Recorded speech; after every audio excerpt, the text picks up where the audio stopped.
Hello, I'm Dr. Mark Dailey. As many of you know, I am a doctor of chiropractic that specializes in chronic conditions.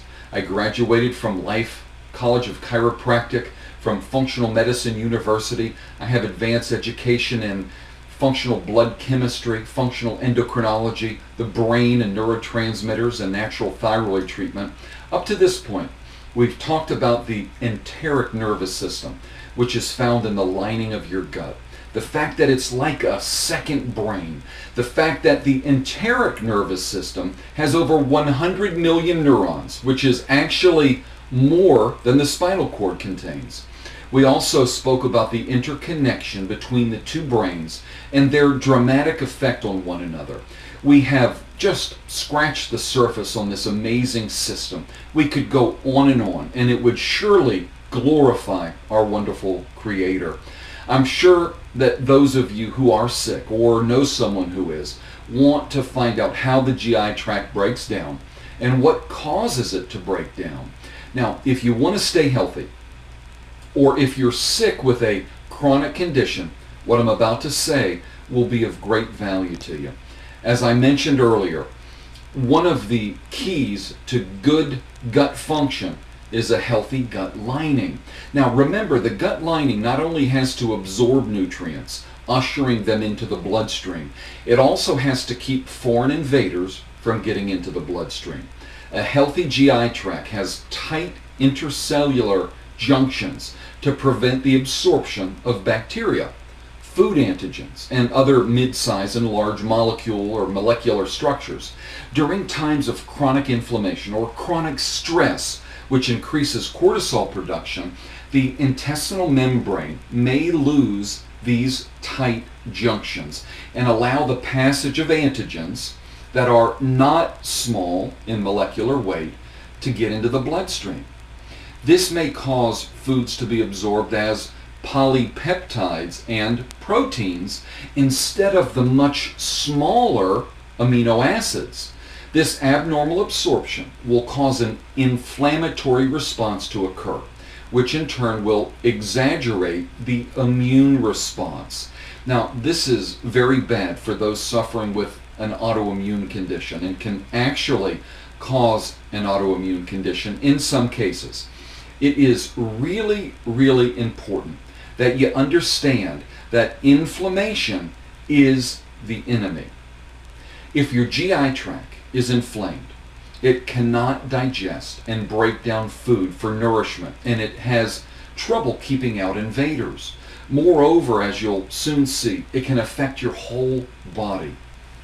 Inflammation can be caused by a parasite, large food particles that have gotten in places where they have no business being, and then are perceived as antigens, which remember are foreign invaders. Also, bacteria or dysbiosis can cause inflammation. Pathogenic bacteria like H. pylori, hypochlorhydria, which is not enough stomach acid, can cause inflammation. Yeast overgrowth. And again, dysbiosis is where your good bacteria is outnumbered by bad bacteria. The byproduct of this bad bacteria, like parasites and yeast, is toxic to your body. So, inflammation caused by gastrointestinal triggers can have serious impacts on the risks associated with cardiovascular disease, chronic fatigue, neurodegeneration, inability to lose weight, mood disorders, depression, megaloblastic anemia, thyroid function, and much more. The following are conditions that could stem from gastrointestinal dysfunction. Anemia. Vitamin B12 has a complex physiological mechanism that is dependent upon optimal gastrointestinal health. At many levels, gastrointestinal dysfunction may cause vitamin B12 deficiencies or anemia. It appears that optimal absorption of B12 is dependent upon adequate levels of hydrochloric acid. Remember, that's the stomach acid that helps digest food. Also, pancreatic enzymes and a healthy brush border in the gastrointestinal tract. Mood and depression. GI dysfunction can have a dramatic impact on mood due to its influence on neurotransmitter synthesis and glucose absorption.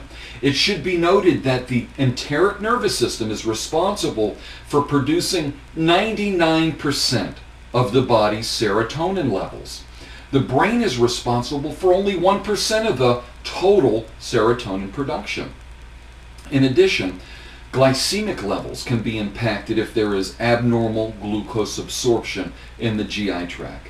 And this can cause spikes of high and low glucose levels and could have an impact on mood and behavior. And then what about the inability to lose weight? Many of you have considered this as an issue for you personally. GI inflammation can disrupt cellular communication and make weight loss extremely difficult. GI inflammation has the potential to inhibit the breakdown of stored fat. Inflammatory cytokines, which are part of the immune response, have been shown to encourage the liver to release more fat and sugar into the bloodstream, which encourages the body to go into lipogenesis and store body fat, which is the last thing most of us want. This may explain why some people can exercise, be on a low-calorie diet, and still not lose weight. On our next video, we're going to talk about the gastrointestinal relationship to cardiovascular disease, neurodegeneration, chronic fatigue, and then I'm going to pull it all together for you and close out the series. Now, if you want to take advantage of my free consultation, remember, retail-wise, it's a $275 visit. I'm offering it to you at my expense. But we want to be sure to meet the needs of all of our patients, so we only accept 10 new patients each month. So call right away. The number should be right on the screen or on the web page. Thanks so much for your time and attention. God bless you, and I wish you the very best of health.